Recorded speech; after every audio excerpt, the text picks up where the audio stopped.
that people are singing, they're dancing, they're socializing. And the crowd is particularly noisy. This is, I suppose, common fare for what happens in this parking lot. It doesn't abate at 2:15. It doesn't abate at 2:20 in the morning. It keeps on going.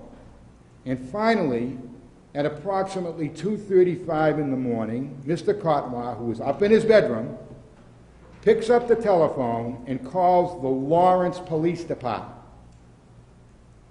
And he tells them, can you come down here and get these people out of the parking lot? They're making a racket. 5 minutes goes by, no response. 10 minutes goes by, no response. Crowd is still out there.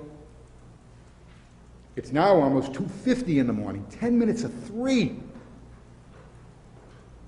No police response.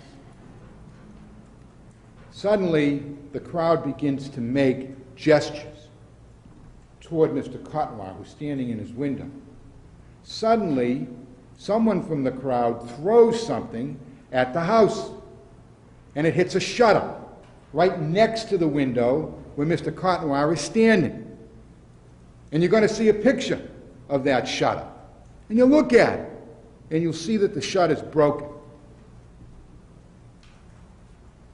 Then Mr. Cotnoir picks up the telephone and is about to call the police a second time, begins to make the call when a bottle or an object of some kind, it later turned out through the police investigation to be a bottle. But to him, it was an object, comes through the window. It crashes through that window. The glass spatters everywhere. His hand is cut. Still no police response.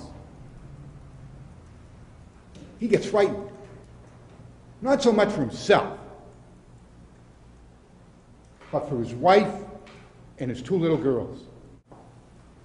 And at that time, I will ask you to find that Mr. Cotnoir did not act recklessly or wantonly. I will ask you to find at that time that he acted out of necessity to defend himself, his wife, and his 2 young daughters. And at that time, I will ask you to return verdicts of not guilty on all 3 indictments.